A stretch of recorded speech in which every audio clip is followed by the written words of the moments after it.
Hey, Azaria here. Matthew was the first friend I made in Los Angeles. When I moved there, I was 21. He was 16. We did a pilot together called Morning Maggie that never saw the light of day. But Matthew and I became really good friends. And we were really more like brothers for a long time. We drank a lot together. We laughed a lot together. We were there for each other in the early days of our career.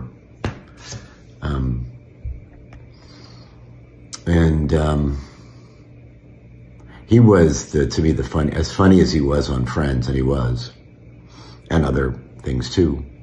In person, he was just the funniest man ever.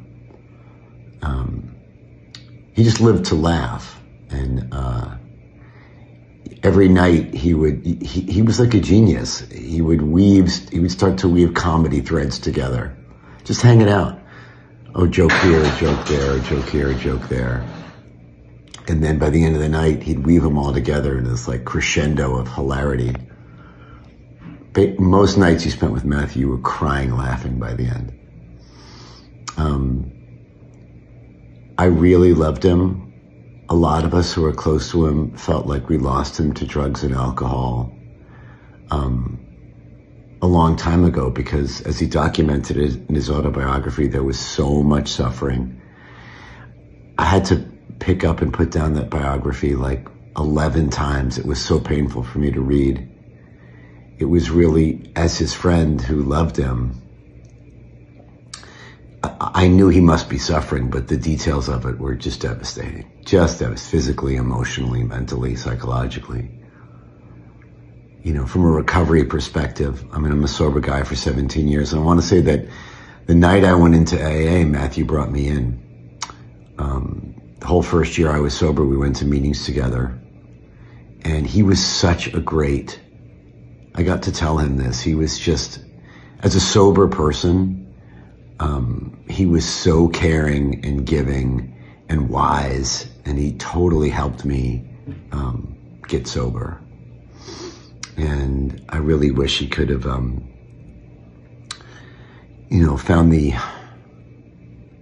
it in himself to stay with the sober life more consistently. As a recovery guy, it was hard to read that too. I just felt so bad. I mean, I knew he had gone in and out for years. You know, he documented it all publicly and then in the book. But it's heartbreaking for those of us who loved him and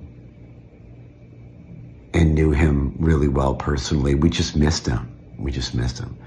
It's one of the terrible things about this disease is it just takes away the person you love. Professionally as an actor, he was so brilliant. I just wish I and the world could have gotten what the rest of his career would have been. The longtime friend of Matthew Perry, that is Mr. Hank Azaria, has also come out to pay tributes and also honor his longtime friend, that is Matthew Perry, who passed away after drowning in a jacuzzi. Hank Azaria, via his official Instagram page, actually came out and revealed the first time they met initially, having been on a show that is Friends, when he was invited as a guest performer at that show. He said at the time he was not sober, but of course he received loads and loads of support from his longtime friend, that is Matthew Perry.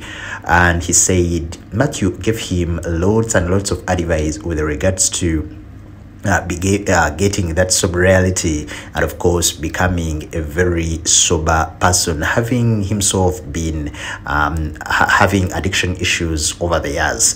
Hank continues and says he's been getting loads and loads of support from Matthew, and he hoped that Matthew Perry actually recovered fully but unfortunately that wasn't the case. Meanwhile, it's still a very emotional, heartbreaking, and of course devastating moment ever since we lost Matthew Perry just 36 hours ago. Now we are seeing the family showing up at his home, like I've given you at the beginning of this video. The family, that is the father, mother, and of course the stepdad, arrived just hours after the Friends star had died. That was on Saturday, when he actually was announced dead, having been in a jacuzzi. Matthew's mother, Susan Morrison, and his father, John Bennett Perry, and of course the stepfather, that is Mr. Keith Morrison, actually displayed their emotions. You can see them in the video, displayed their emotions as they moved out of the cars, walking towards the house where Matthew Perry had died from. TMZ broke this story first when they reported that responders had actually rushed very quickly to Perry's home after receiving a cardiac arrest call, where a man in his 50s, that came later to be known as Matthew Perry, having drowned in his jacuzzi. No drugs were found at the scene, and of course according to the press, they are saying that they obtained a couple of dispatched audios, but of course not the 911 call where the respondents had to contact the authorities. So they got a couple of audio recordings from the dispatch, from the time when they contacted the authorities.